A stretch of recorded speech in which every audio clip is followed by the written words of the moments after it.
Yes start. Bharat की बहुत सी आर्थिक समस्याओं में महंगाई की समस्या एक मुख्य है। विराम वर्तमान समय में महंगाई की समस्या अत्यंत विकराल रूप धारण कर चुकी है। विराम एक दर से बढ़ने वाली महंगाई तो आम जनता किसी न किसी तरह से सह लेती है, लेकिन कुछ समय से खाद्यान्नों और कई उपभोक्ता वस्तुओं के मूल्यों में भारी वृद्धि ने आम आदमी का जीना मुश्किल कर दिया है। विराम वस्तुओं के मूल्यों में वृद्धि का क्रम इतना तीव्र है कि आप जब किसी वस्तु को दोबारा खरीदने जाते हैं तो वस्तु का मूल्य पहले से अधिक हो चुका होता है। विराम गरीब और गरीबी रेखा के नीचे जीवन यापन करने वाले लोगों के मुख्य खाद्य पदार्थ गेहूं के लगभग 1/3 बढ़ोतरी इस समस्या के विकराल होने का संकेत दे रही है। विराम कीमतों में निरंतर वृद्धि एक दहशतकारी मोड़ ले रही है। विराम कारण मनुष्य की समाज में उन्नत जीवन जीने की इच्छा एक दीवा स्वप्न हो गई है। विराम काला धन, मुनाफाखोरी, जमाखोरी, राजनीति में व्याप्त भ्रष्टाचार, गरीबी, राष्ट्रीयकृत उद्योगों में घाटा, सरकारी कुव्यवस्था, रुपये का अवमूल्यन, मुद्रास्फीति इत्यादि ऐसे कारक हैं जो निरंतर महंगाई को बढ़ाए जा रहे हैं। विराम महंगाई आज राष्ट्रीय ही नहीं अपितु अंतर्राष्ट्रीय समस्या बन गई है।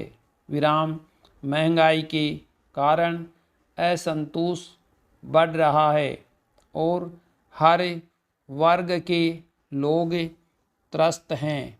विराम पैराग्राफ कोई भी व्यक्ति जो प्रश्न पत्र का अपराधीकृत कब्जा या प्रकटन करने के लिए विधिपूर्वक प्राधिकृत या अपने कर्तव्यों के आधार पर अनुज्ञात नहीं है, किसी सार्वजनिक परीक्षा में परीक्षार्थी को प्रश्न पत्र के वितरण के लिए नियत समय के पूर्व ऐसा प्रश्न पत्र या उसका कोई भी भाग या प्रति उपाप्त नहीं करेगा या उपाप्त करने का प्रयत्न नहीं करेगा या कब्जे में नहीं लेगा या ऐसी सूचना नहीं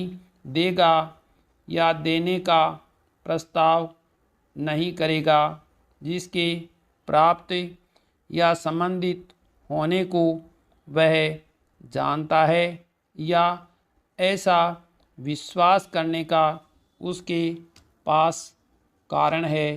विराम कोई भी व्यक्ति जिस पर सार्वजनिक परीक्षा से संबंधित कोई भी कार्य न्यस्त किया गया है सिवाय वहाँ के जहाँ उसे ऐसा करने के लिए अपने कर्तव्यों के आधार पर अनुज्ञात किया गया है, कोई भी ऐसी सूचना या उसका भाग जो उक्त कार्य पर इस प्रकार न्यस्त किए जाने के आधार पर उसकी जानकारी में आया है। किसी भी अन्य व्यक्ति को प्रत्यक्ष या परोक्ष रूप से प्रकट नहीं करेगा या प्रकट नहीं करवाएगा या नहीं बताएगा। विराम। जो कोई भी धारा 3 के प्रावधान का उल्लंघन करता है या उल्लंघन का प्रयास करता है या उल्लंघन का दुष्प्रेरण करता है तो वह कारावास से, जिसकी अवधि 3 वर्ष तक हो सकेगी, या जुर्माने से जो 2000 रुपये तक हो सकेगा। विराम।